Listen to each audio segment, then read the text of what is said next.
manhood.neat podcast. Welcome back to the bunker. Another episode of the manhood.neat podcast. We got Ben Lewis with us tonight. Hello, everybody. Rob. Hello. And I'm here. We are Shy Benson, and we are down a Dylan. So, again, this is the third episode in a row. What we do. You said he had tuberculosis last time. No, he had tuberculosis the first time. He had turkinitis the second time. And he's got laziness this time. That's what I'm going to call it. Actually, Lazyitis. Lazyitis. So, and Benson, I'm not sure. I haven't heard. Well, it's past 4. He's probably asleep. Oh, it's past 4. That's true. He's in bed. Yeah, that's true. Good night, Ben. Good night, Ben. Or good morning. Whenever you hear this. Yeah. Whenever you listen to this. Good Yeah. morning or good night. So, all right, Rob, man, what's been going on? Oh, gosh. What do we got going on? So today, not much in the, as far as anything at home other than tonight was my house is going to be invaded by estrogen, like lots of it. Lots of it. So I skedaddled as quickly as I could. Otherwise, you wouldn't be here? Is that what you're saying? I'd probably be there hunkering down somewhere in a room watching a movie with the kids. So it worked out really well, actually. I'm glad they're doing it. Don't get me wrong, but Might have been a good night to hunker down. Like, it's a windy drive. I know. It's cold. Yeah. That wind, Yeah. I was outside walking around a little bit today between buildings. I'm like, it's not too bad. And that wind shifted from the north. Oh, Whew, it did not take long. it's not good. No. All right, Ben, what you been up to, man? I know I'm predictable, but Not a whole lot. not a whole lot really. I'm kind of starting to think about not eating turkey every single day for a week. So that's kind of been on detox there. Yeah, I've been working hard. This was a really busy week for work. Can't complain at all. A lot of other people burning their houses down? No? Okay. It's been a while. I don't do that stuff anyway. Not anymore. No.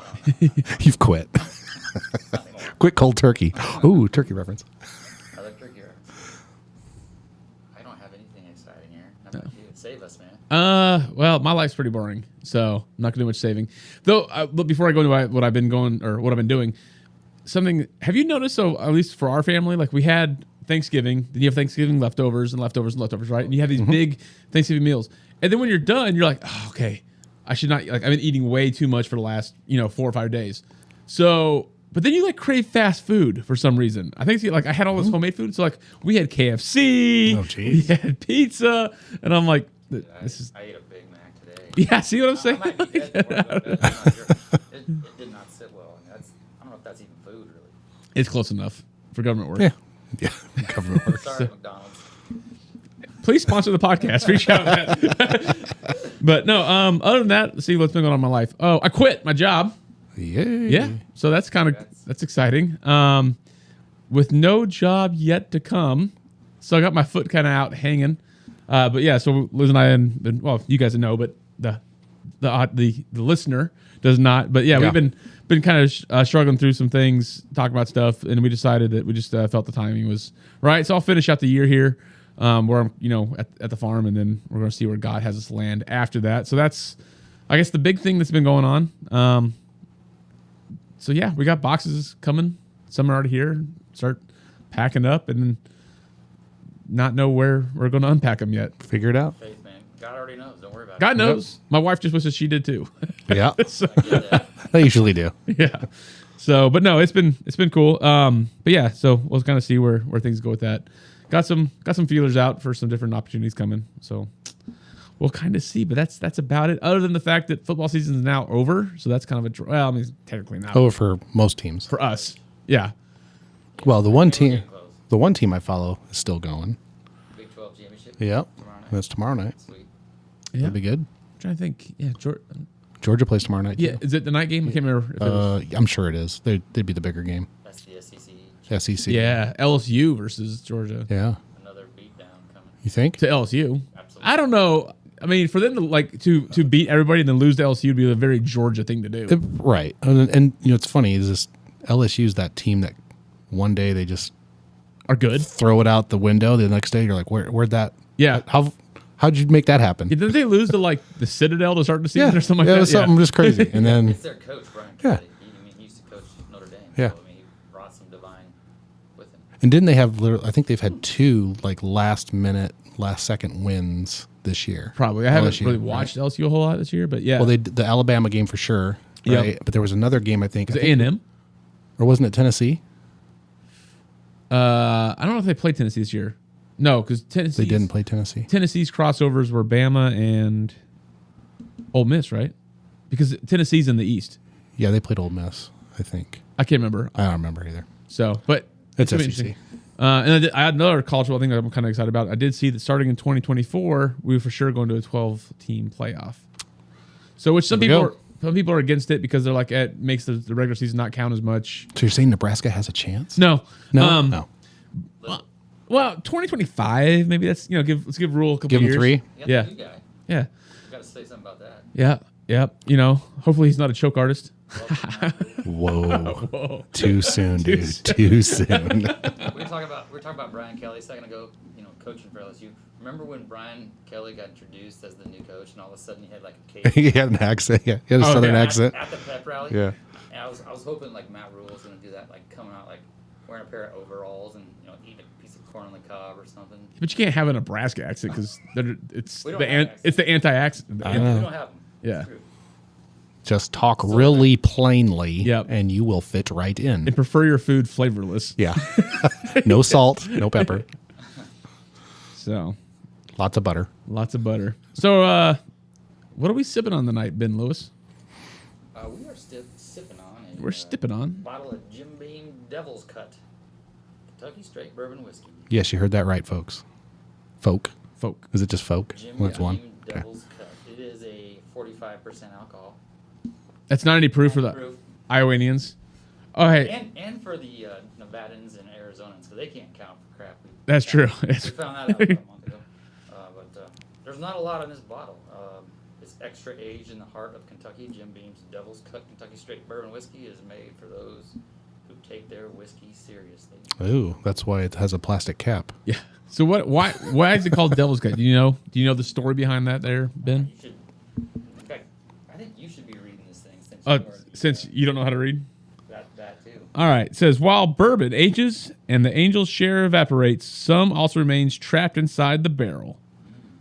This is the Devil's Cut. We extract this dark and intense liquid from our charred white oak barrel walls and blend it with extra aged bourbon.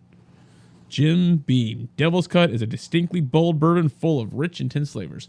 So I guess they just mash up the wood with You just wring it out. wring it out out the wood, like a yeah. rag. Something But they like also blend something with it. Yeah, it's just the aged bourbon. So because it's not straight that. Yeah. wood Not oil. just straight the Devil's Cut. No, it's watered down Devil's Cut.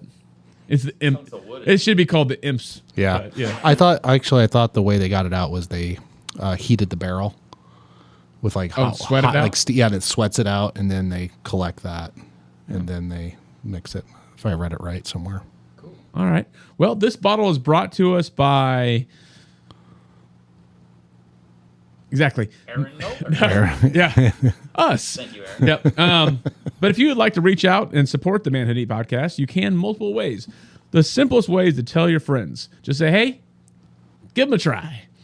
But you could, if you're on the Apple podcast or Spotify or something like that, and you could rate us, leave a review, like actually type it out. It can be real short, but that does help spread the word.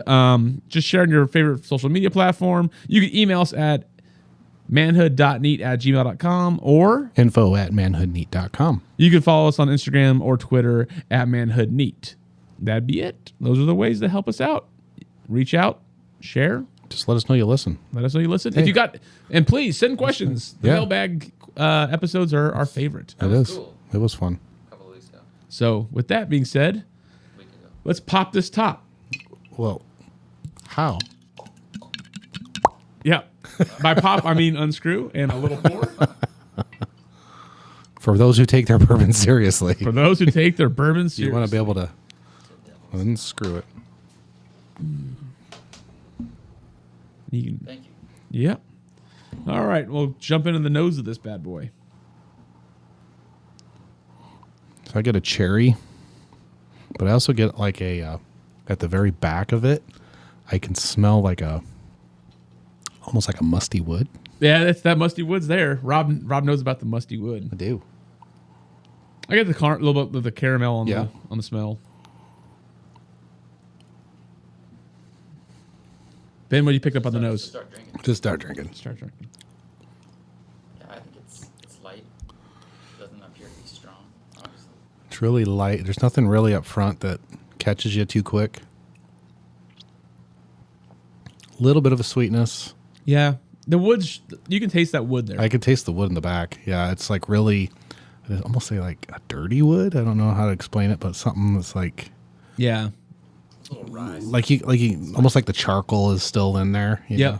And I get, char. you get that, I don't know how to, I mean, that Jim Beam spicy Yeah, flavor, it's in all yeah. Jim Beam. The Jim Beam spices is there. I get the caramel. The wood is very present. Yeah. Especially as it transitions. Yeah. It's a little bit Listerine. Yeah. A little bit. Yeah, That's it's a the little, Beam. it's a little. It's funny. It's a little dead initially at the first taste. Like there's just like this like blank spot, if Right. you will, of flavor, and then Oh, all of a water. sudden, Yeah. and then all of a sudden you're like, oh, there's the wood, and maybe that little bit of cherry I taste, but I mean, it coats the mouth. yeah, I can still feel it going down. Well, yeah, like you said, it's almost like there's no palate. It's just finish. yeah, that's probably the best way to explain it.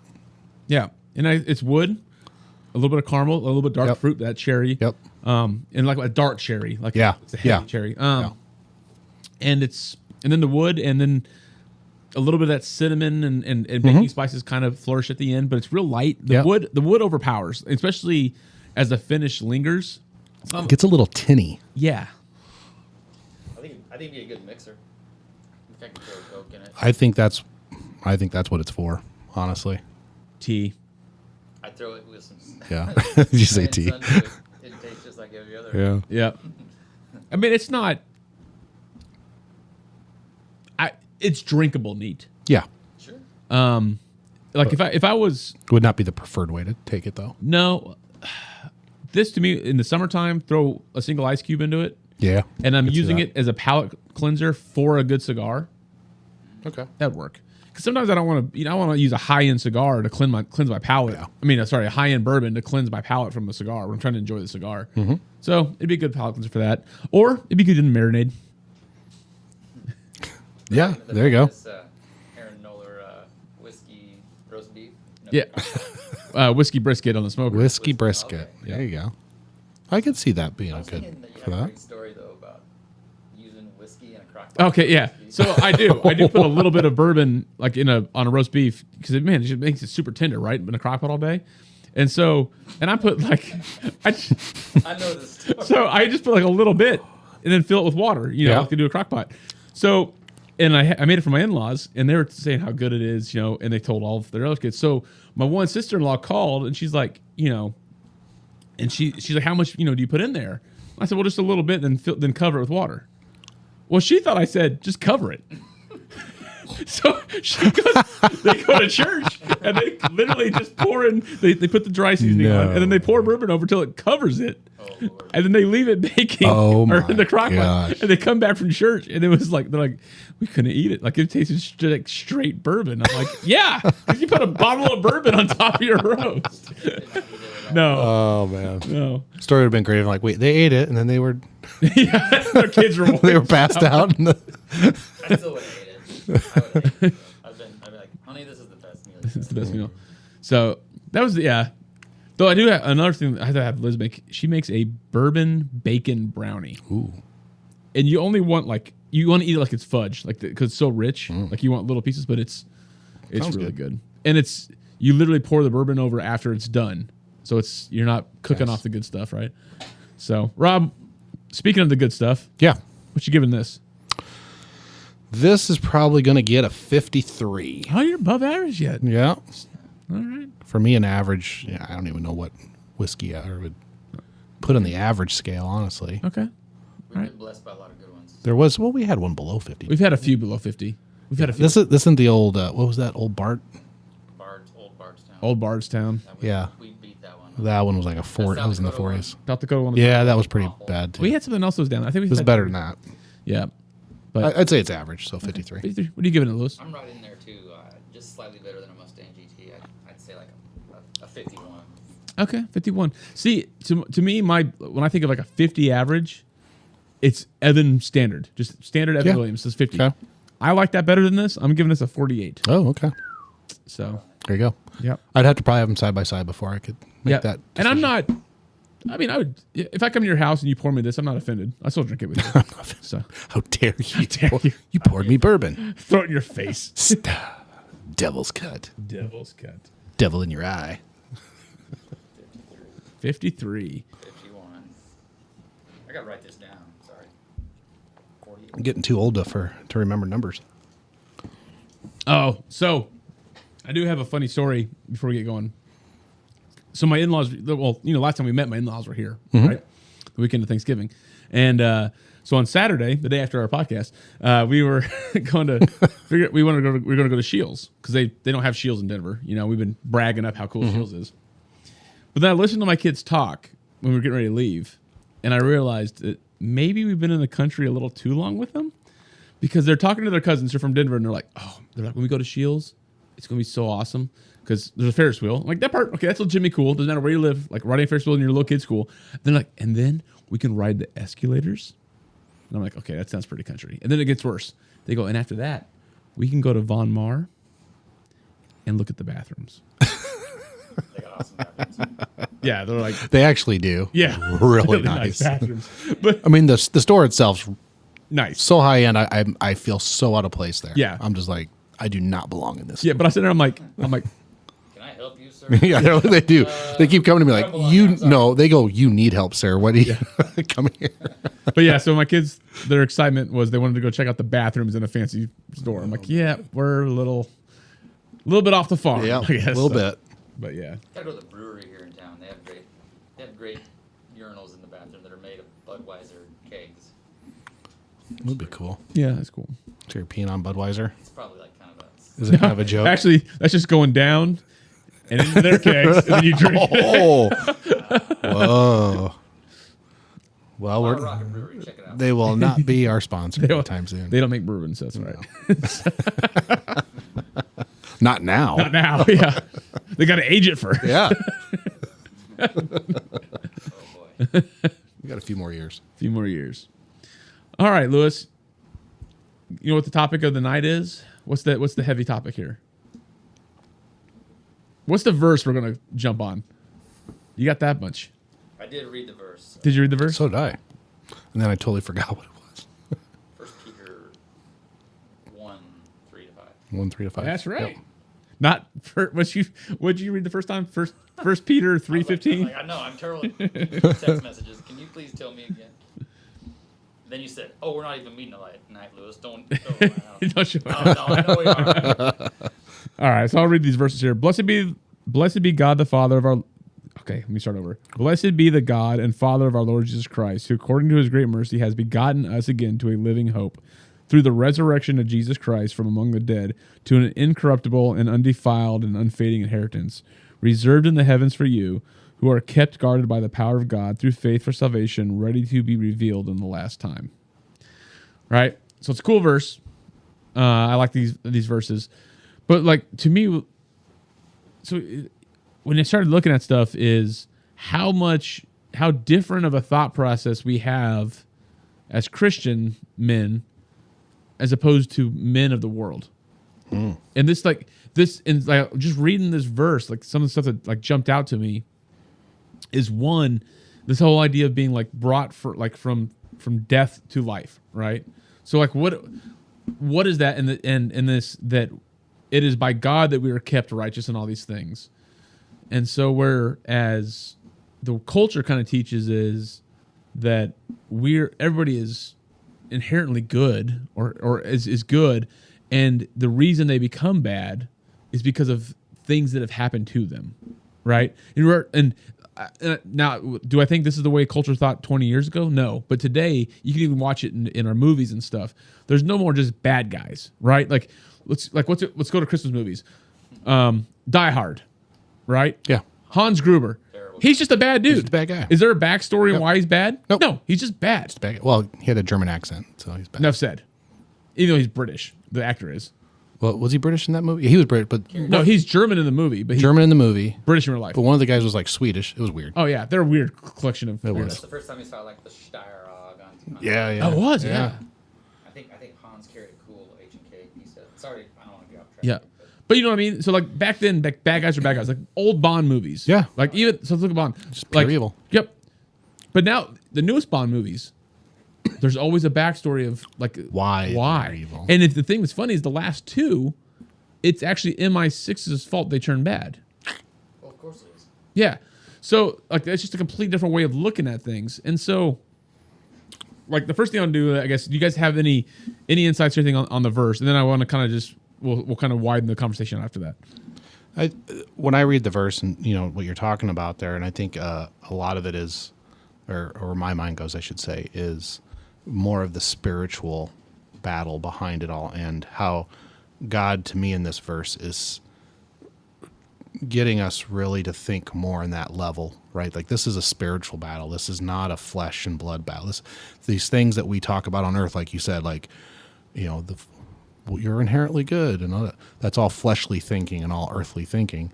And he's like, there's way more to it than that. And by the way, through faith is not by seeing, right? It's not by sight or by touch or anything. It's by faith. By faith. Yeah, it's just by faith, right? Just strict faith. Things we cannot see. Yep. The untouchable, unseeable, those things. What is it? The faith is the evidence of things unseen? Is that something like that? Is that the quote or? Faith is Because like it is. belief in things unseen. Well, no, it's the evidence. What I mean by that is there's things happening we can't see. Oh, sure. People's faith in that is the evidence that they are happening. Okay. I think that's how it goes. I think you're right. So that's where my mind goes when I read the verses. I read the Bible quite a bit. A little bit. Mm-hmm. You did good job.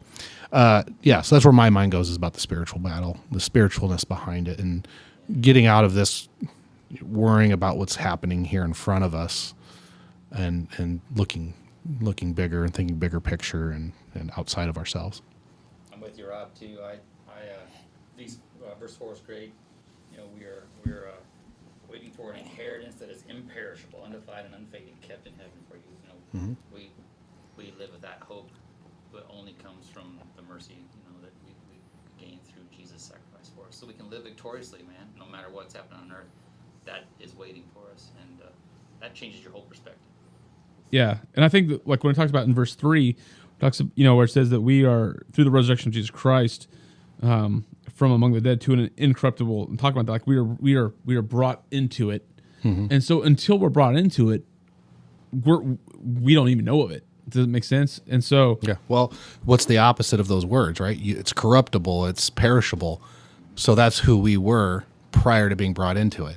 We were corruptible. We were perishable. We were the opposite of those things. we are defiable. We were defiable. Yep. That's right. Yeah. And so then who are kept guarded by the power of God through the faith for salvation, ready to be revealed in the last time. I don't know. It's just cool. And I was just thinking about how that it even too, like it spurs watching what's going on, and people are looking for hope, Yep. and so that when you're here, you have it. And so all this stuff, whatever.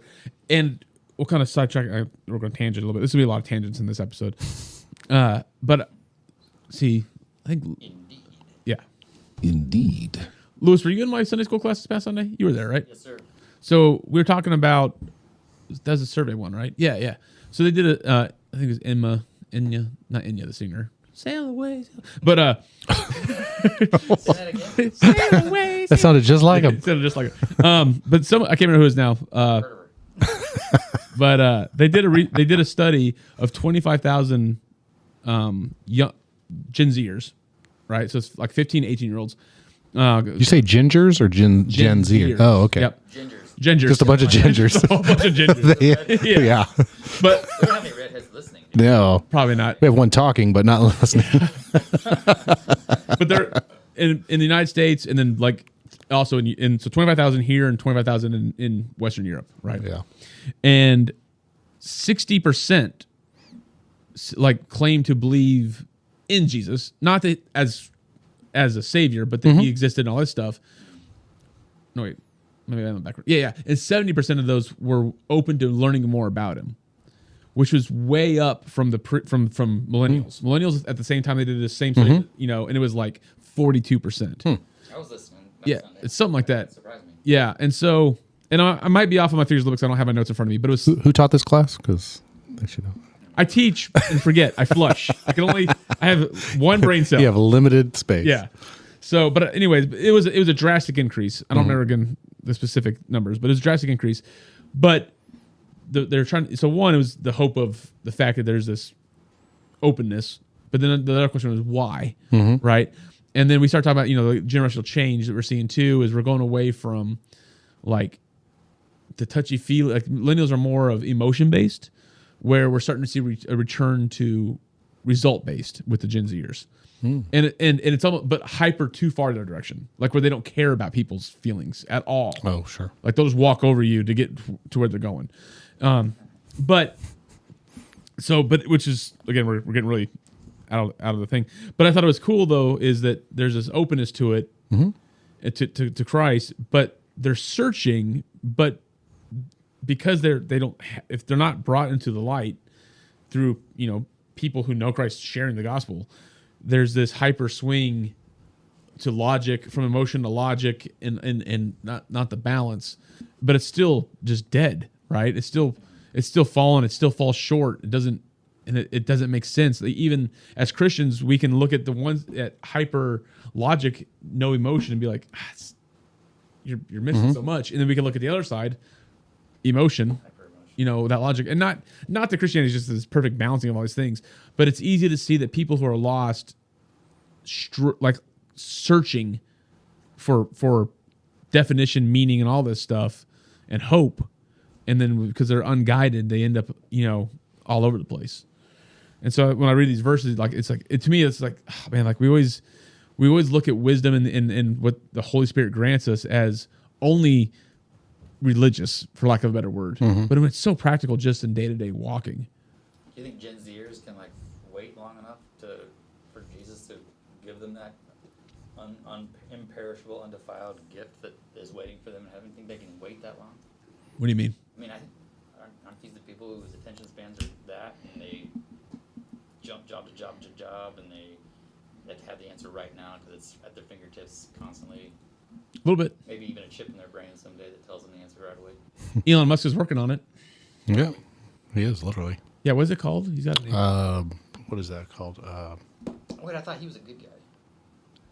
Yeah, you thought wrong. Yeah, He's got an accent. We just said there are no good people. He has an accent. Bond. He's got an accent. He's evil. He's a Bond villain. Possibly.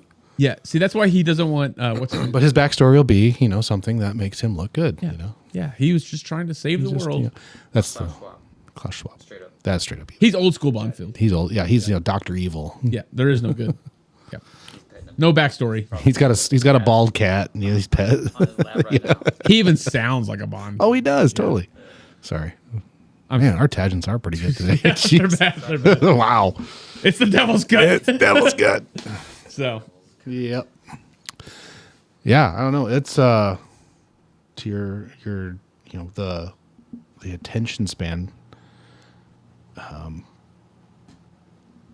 My mind goes to what do they have to pay attention to in that world, right? Of the gospel right now. Like who's out there telling them about it, and what's that message like to them right now? Who's the person out there relating to them? Usually when you hear a gospel, the gospel messages that always touch me are the ones that I hear, and I say that when I say gospel message, it's the message of Christ, but in somebody's personal story and journey, right? So like how they came to Christ, what God did for them that brought them out of the darkness into the light. And those stories that resonate with me are the stories that sound a lot like the things that I went through, right? And those are the people that I'm usually locked into, and oh man, this guy, yeah, this person, we went through some of the same stuff, and you feel a connection there. So who's the guy or person, or who's the cat? Is that the new cool word nowadays? No, who's the cat that's telling their story to grab their attention? So that, to your point, this low attention span, who's that's out there speaking to them about the light?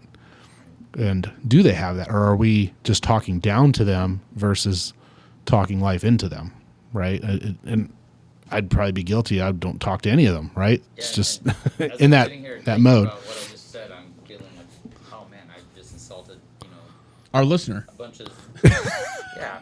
And our listener and their kid. Guy might be a Gen Z that listens to Yeah. it. Like I don't want you to turn this podcast off at this moment because I mean, Jesus is great news for everybody here, and maybe my question, and I said it poorly and a bit aggressively. Maybe I should have said, how do we reach these people? Well, Of course, the Rob thing. said it, just like he said. Here's the thing, Ben. When you said it, our listener went, "Okay, boomer," because Absolutely. yeah, I'm not a boomer. You a boomer sooner? no, but you are a Gen Xer. Gen X. Yeah, I am. You are Gen X. Well, I'm Gen Xer. I'm not. Technically, what are you? You're a Oh, I'm not Gen weird. Y. You're That in betweener. Yeah. Yeah. Gen you're Y. straight up millennial. No, I'm not. No. He's non. I mean, Just insult the millennial. yeah. What's About in between? So they don't know what they are. A non-binary. that. Yeah. So It's okay, man. it's okay. Just be who you are. The- Who my they tr- it's my be who truth. they tell you to be. It's my truth. And Jeez, we're come on. insulting, like, pretty much Everybody. I know That's what we do. are.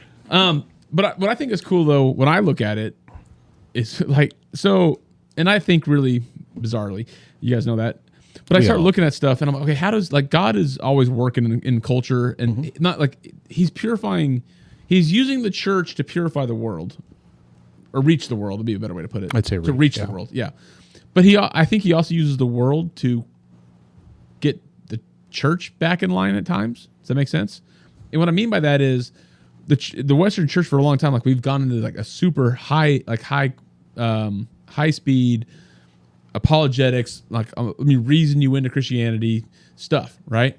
But now, to me, because the way culture shift and technology is shifting, and with the new generation, like you're saying, these short attention spans, we're getting back to just preach the gospel and let the power of the gospel do its thing. Right on. You know what I mean? Because if I only have someone's attention for 5 minutes, I don't have time to lay my backstory. Sure. They're gone. Like most of the Gen Zers, they've already shut our podcast off. Yeah. They're bored of it. They're like, these guys are old and they're dumb. And I agree with both those points. So we're flipping the script because it used to be, hey, you gotta know somebody first. Have Well, a relationship with them.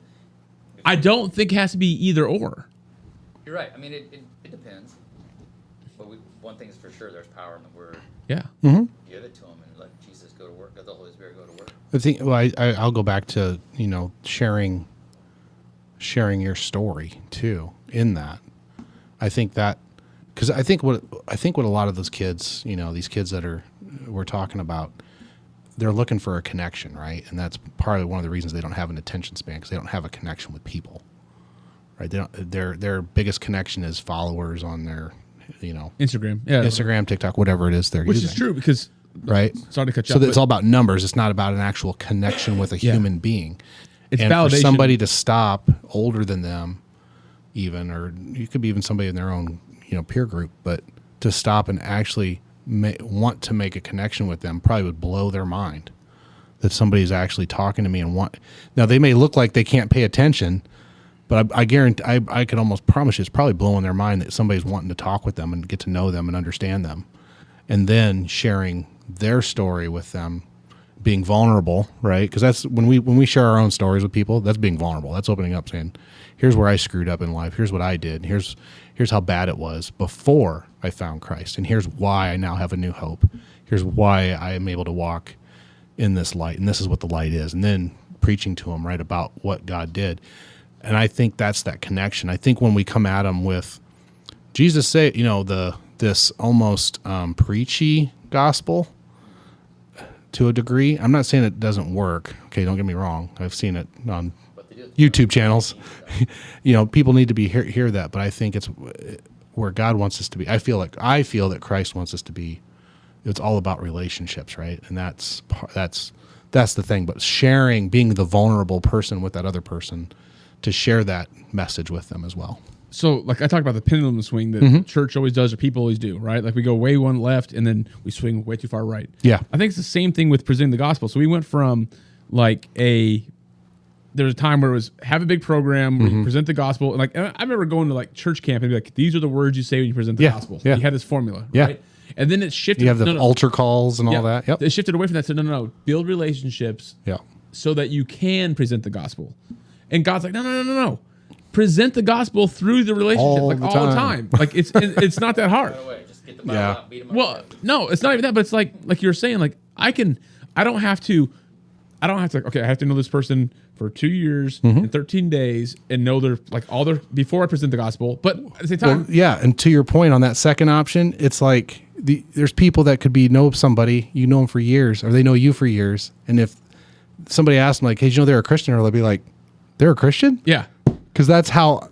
Why didn't they share that? Yeah, it's like because I've actually seen it happen where somebody knew somebody else for years and liked them, right? Like this person was always nice to me and talked to me. Just to your point, like built this friendship. Somebody else comes along and reaps the reward of preaching the gospel. This person's saved, and the other person's like, "Oh, hey, you can come to church with me," and they're like, "You go to church?" Yeah. Like they didn't even know that this person was a Christian. It's funny. I've seen that happen actually. Like, like talk about the worst gut check ever to me, like spiritual gut check would be like you have a good friend who you've known for years, and then they come present and you like they're not a Christian, you know that, and then like 4 years into your friendship, they would present the gospel to you because they got they like somebody else. You're like, you like Jesus too? Yeah, it's like What? Yeah, But you're kind of like, Yeah. yeah, like they had no idea. Like I've been working on you for 4 years. Wasted time. No. But like I was saying, is that medium man. is not to have this defined like go tell Yeah. script, Exactly. but also not be like, oh, like I feel like I should share the story of Christ with them, but I can't because I've only known him for 2 weeks. But like just show them through the way you live, like Yeah. I mean, Well, and even if it's not the way you live, so I would add to no, that. you should live the gospel. You should. No, but what I mean is sometimes, like you said, like somebody a couple weeks in or a few weeks, they're trying to turn their life around. So, and even people who've been in for a while, life is messy, right? To still share your life with them, to know that even during the mess, you have. Oh man! Sorry, I you can't trying to- stop it. I can't stop it. He's trying to cancel me. No, I totally hit the wrong I've button. just been canceled. There, go ahead, keep talking. I've just been Keep canceled talking. by Aaron. Jeez. No, what I was saying is That's trash. Sorry. it's important to even speaking that truth even in your own mess and letting them see it, right? Be open and through it, and so that they can see the hope that we have, right? That they're like, man, even though you're going through all that, you're really a mess. you are a mess, dude. You're saved? But yeah, I mean, to that point, like you still have this hope in this Christ guy. What's going on? So I'm just saying, you can't and I'm only, and you know what, I'm talking about a lot of this out of my own personal experience of being ashamed of wanting to speak about him to people. Right? I want to do the whole friends thing. And I'll wait a while before when I feel the time is just right. Then I'll spring it on them, right? And it never happens. Never. The time was not right. Yeah, it was just never right. That So little bit of doubt you felt was That's kind of like the. Oh, sorry. not needed. I mean, yeah, it's just it wasn't. I look back, I'm like, it was stupid. Because we're just like all jacked up, right? Yeah. Like, Yeah, exactly. So, and then these people become your friends. They see all the trash you go through, and then in your mind, you're like, well, now I really can't talk to them about Christ because now they see all my jacked up stuff. Now they're just gonna think I'm a hypocrite. Yeah. Yeah. I'm like, we were talking about recovery. Now we're talking about Being trash. now we're trash. We're all hypocrites and trash. Yeah. we're all need a savior. I do, you do. Let's I don't. bond together. Yep. The difference is I have one. Right on. Yeah. Yeah, That's exactly. That's the position is like we all need one, but now I got one. It's Right. pretty good for everybody. Mm-hmm. Just accept it. Yeah. He's there. Yeah. And like I said, and I thought, Pastor Lowell in the class was right on. He's like, what was he say? He was 78 years old, something like that now. But he's just like, and all I've gotten to is, I just want to present the gospel and let it do its thing. He didn't say let it do its thing. That's me paraphrasing his. Yeah. So, but I think that's what it is too. It's like It's the power, not us. yeah, it's not us. It's not us. And the Holy Spirit's going to do his work, And so we just got to let him run and present it and present it, like you said, Rob, not just in verbiage, but in life, and like we talked about being beyond reproach is presenting it because you are, hey, I said I was going to do this. I screwed up. I didn't get it done. This didn't happen. I did this. Forgive me, you know? So, cause I mean, you know, like the gospel's simple. Like Christ came, we killed him. Say you're sorry. God's smart. He made it easy. You were born condemned. He came here to save you. Accept that fact, put your faith in it. Go to heaven. And follow him. Live eternally, you know, and Pursue him. Pursue him. Yeah. Yeah. And then, you know, and like this verse says is, I gotta pull back up. We are kept guarded by the power of God through the faith for salvation, ready to be revealed in the last time. Like we're guarded. Like that salvation is guarded. And we're guarded by God. By God. that's pretty good. So I mean, not even Rob could get to you. that would be, there's no shots I could take on that one. Nope. Like those who like there's an iron dome. The win ratio of siding with God is pretty good. Pretty high. Like 100%. Pretty high. Yeah. Yeah, then let that change you. You know, let that realization that you're good. You're going to heaven. Let that change perspective and live life victoriously, happily, content.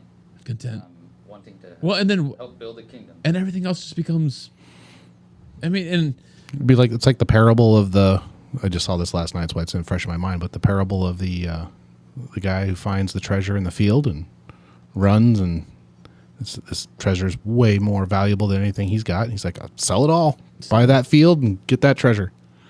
Yep. I mean, that's the abandonment that we should have. We should in this world, and not that we have it every day. We don't. Not that we do, because you know, like for sure. Like I mean, Liz and I prayed and prayed and prayed and prayed and prayed. Like, okay, God, you know, open a door so we can like figure out what we're going to do here. Door's not open yet. We don't know what we're doing, but we know that we're being told to make a move, right? To change. So we're taking a step out. Don't know where our foot's going to land yet. And what's crazy is I was more apprehensive and like worried and stressed about what's coming until I took the step, not knowing. Now, like I took the step, and like so as of January 1st, I don't know how I'm gonna put food on my table. I don't like I'm done working, paycheck stop, right?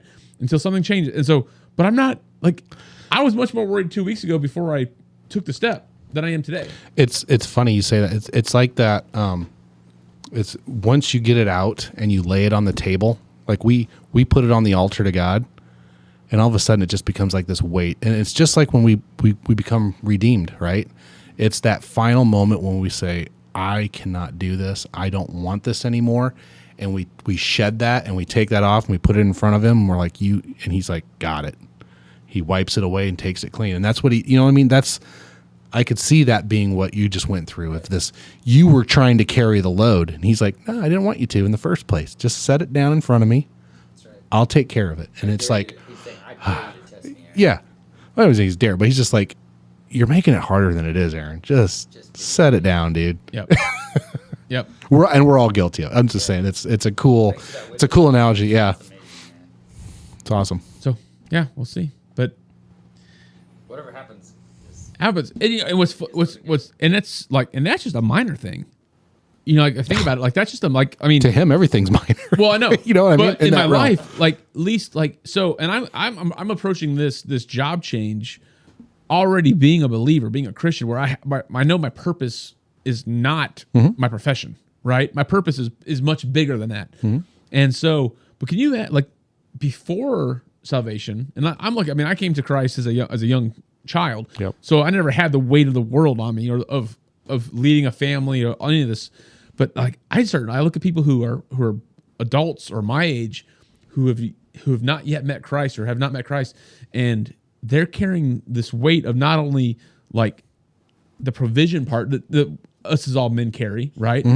But they also got the weight of seeking a purpose, right? And that's way heavier than the provision burden, right? And so I just, you know, it changes the way you look at people to where you, instead of like, man, these people are dumb or whatever, you know, like, but like I look at them but man, like people that not like, I don't know, I still can't figure out violent crime, like super violent crime, but people that do like some kind of like shady, like tax stuff or lying on, you know, resumes or whatever, I can kind of like see it why they would do that. And Desperation. it's desperation. Yeah. You know. If you don't know who Jesus is, man, open the Bible, believe in the power of that word, and let it change your life, man. Like that's Yep. That's a big step because it's the opposite of what the world has you do, right? We're supposed to you do your own stuff, you earn what you earn. You know, God's kingdom's an upside down kingdom. We don't deserve any of this goodness, but we're gonna get it just because we trust Him and love Him. Because He's our Savior.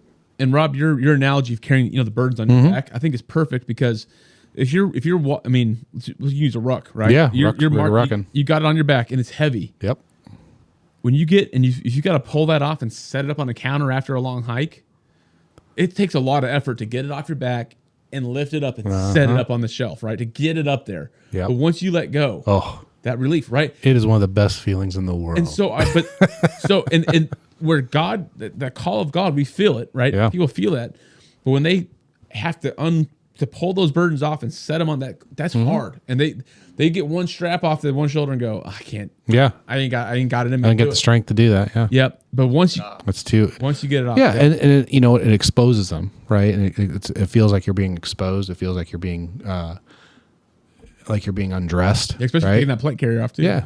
Yeah, exactly. You're open. You're open to fire. Yep. That's what you're saying. Like, hey, shoot at me. Yep. And you just have to trust, and that's where the faith, and that's where the faith comes in, and God takes that moment of faith that you had to be vulnerable and be exposed, and He's like, that's what I wanted right there. That moment of you saying, I'm willing to be exposed to you right now, and just lay it down. Yep. That's God's armor. Yep. Then God's armor comes, and then His armor comes, and it's light. And it's like John Wick. Oh, dude. Suit. Yeah, it's the suit. Like, It's the Italian suit. Move in it, Yep. you didn't even feel the bruises. Nope. Get Shot by it's a pretty heavy armor. Yeah. Anyway. Yep. It's a pretty cool suit. It is. You get it, and then you get the M4 that is the Bible on your side, Yep. and you're rolling. Rock on. We got to modernize the armor. I've always said that. We got to modernize the armor. It's no longer the breastplate. It's the John Wick suit jacket. It's the armor. Yeah. It's the whatever the new armor is nowadays. Yep. I'm going to modernize it. Tier 4 ceramic plates. Yep. Of course, the only difference is ceramic plate. I thought they just sewed it into your suit. Well, like John Wick. yeah, but his doesn't cover he's still normal. Like his suit. No, I see. The thing is the thing about armor though is you look like you're ready for war, right? John Wick doesn't. So I'm more on the edge of let's go look like we're about ready to operate, right? Let's suit up and. You look like a small tank. Yeah. Not even a tank. You're meant for battle. You know what I mean? Like what do you want to call it? Tier 1 operator. Tier 1. You're just even you're tier 1 or you're what's the term we used to use? Like fast. Anyway, I'll think of it later. I'll think of it after we're done. So. But all right. Low drag. High speed, low drag. High speed, low drag. There we go. Yeah, me, I'm low speed, high drag. So, all right. Any closing thoughts, and we'll. I think it's good. I think to your point, Ben and guys, anybody listening, I don't know if we ever reach anybody who's not a believer, right? It's hard to say, but if you're not, and you just have a pull, a call, spend a little time. Just pray for the first time maybe in your life and just say, God, I'm here. If you're here, show it. He'll do it. And just talk with Him, just like you're talking with somebody that's in the room with you. And that's all He wants. It's just that trust and that faith. Feel that peace just wash over you. And it will. Okay. Sorry. I was trying to push a button. It's broken. That's my fault. Let me go back to here. There we go. All right. Lewis, in that case, let's go ahead and close it down for the night. Okay, we can do that. Dear Father in heaven, we just thank you for being with us all the time. We thank you for your sovereignty, and we thank you for loving us in all of our wickedness, in all of our minuteness. You still want a relationship with us, and that relationship comes through a sacrifice that your Son made on the cross for us, Jesus Christ. Please let all who hear this, let all your people put their faith in that, Lord, and let them live victoriously. Let them give you their weight. Let them put on your light armor, and just live knowing that they can live victoriously, and that there is so much more waiting on the other side of this life. And again, we thank you for your Son, Jesus Christ, and we ask you to bless all those hearing this in His name. Amen. Amen. All right, guys. Thanks for joining us. We'll catch you again next time on the Manhood Neat podcast.